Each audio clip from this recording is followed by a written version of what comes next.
So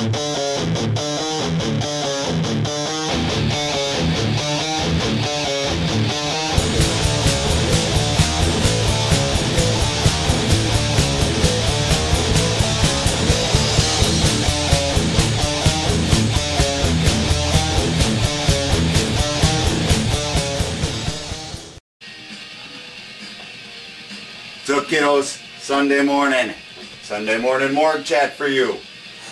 Good shit that you have to know this week. You'll notice I'm wearing my suit jacket so I look all corporate ass so that you understand what the hell I'm talking about, because you obviously listen to them.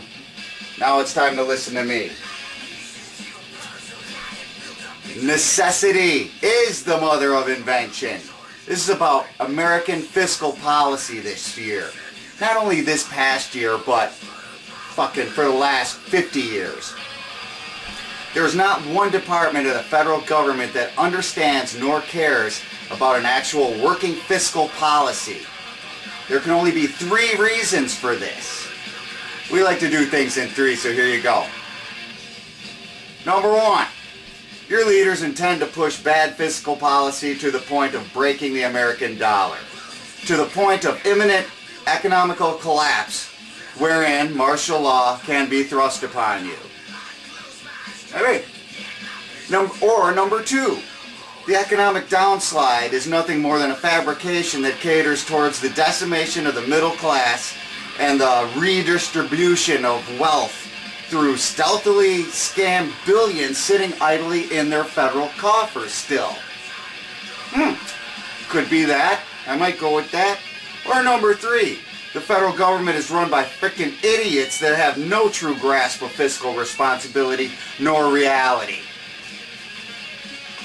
Well, as much as I would love to go with number 3, I honestly have a hard time, believing that it isn't 1 or 2 or a combination of both. Which would make them brilliant and not the retards that they portray themselves to be. Let's look at a layman's view of fiscal responsibility, shall we? When you can't afford a steak, you buy a hamburger. When your car shows age or disrepair, you fix it. You don't trash it and go get a shiny new one. You don't send it in for junkers for clunkers to get on American teeth. When you realize that in doing the math on your credit card interest rates, you find that you will end up paying more for it than you borrowed off of it in the freaking first place, you simply stop using that. When you need clothes to cover your increasingly impoverished ass, you go to Kmart's and get them. You have no business shopping at the Somerset collection. None whatsoever. You can't afford to park there. When your federal government takes more money than it provides in services that it renders, it is defunct, and it needs to be bitch-smacked and thrown to the curb like a piece of trash. America is in economic straits. Am I right? That's what I see. Then why are we pumping billions of non-existent dollars into NASA to go catch pieces of solar rays that we could possibly do nothing with more than study? We're in economic straits, then why are we diverting money and resources towards green technology mandates that would take thousands of years to show any discernible impact when we got shit going on now? Then, if we are in economic straits, why are we increasing the tax burden on working Americans to support overpriced programs that contain no guarantees of doing anything to promote future prosperity?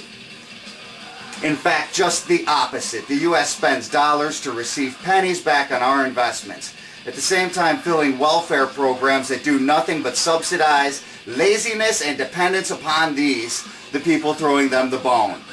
Go fetch, and then bring it back here. Now don't get me wrong. I know people who have to suck the government tit. It happens. People go through bad times. But I'm amazed when a buddy gives me a call, an old buddy that I ain't heard from in a while, calls me the other day, we're talking, and he informs me that he was good with unemployment up to 2 freaking years. 2 fucking years. This is nonsense. And expensive. This creates learned dependence. This dissipates ingenuity, innovation, and industriousness. These are the very things on which America was based to begin with. Necessity was the mother of invention. When you make it unnecessary for millions of people to even stand up or wake up to collect their pittance, they can just push a button on their computer. You have removed the motivation for them to use their brain and their brawn to survive and better themselves. I remember when welfare programs were a thing of shame. You hid this. You didn't want anybody to know. It was indignity. Now it has become a national institution and incidentally quite a large voting base, don't you think, for those in the power? That being said, it's time to get local on your asses. I own a company that provides services to middle class that increasingly cannot afford these services. Now, do I keep plugging in the same direction until one by one they drop out just so I can maintain my chosen standard of living? No, only a fool would do this. I maintain prices while products and tax increases, I maintain my same prices that I've had for the last 5 years. Is this stupid, you say? Is this no way of doing business, you ask? Well, I'll tell you. While other companies raise their rates in accordance with artificially raised inflation and their own sense of self-righteous overindulgence, I will reap the benefits of their lost customers that will refuse to pay more than the worth of the services they were provided with. In a bottom line, I fucking win. Once the regular man truly understands greed, he will shun it. Okay, now this is where the local part comes in. I ain't ripped on the bar owners in a while, but I haven't done that because this year I'm trying to be a nicer, gentler Ray, or so I'm told to be. And that's why I haven't busted your asses, TNTs. Fuck you. But this is a general call out to all bar owners. In Michigan, you have one of the highest unemployment rates. This is not a prime spot for massive capital gains in the entertainment industry. One of the reasons for the depletion of your customer base is because of overpriced drink prices, man. We drink and we know the price of alcohol and we can do the math and figure out just how much we're being raped for. So in keeping with this kinder, gentler Rhea, I'm just asking you as a businessman, isn't it better business to tighten your belts in hard economic times and lower your drink prices?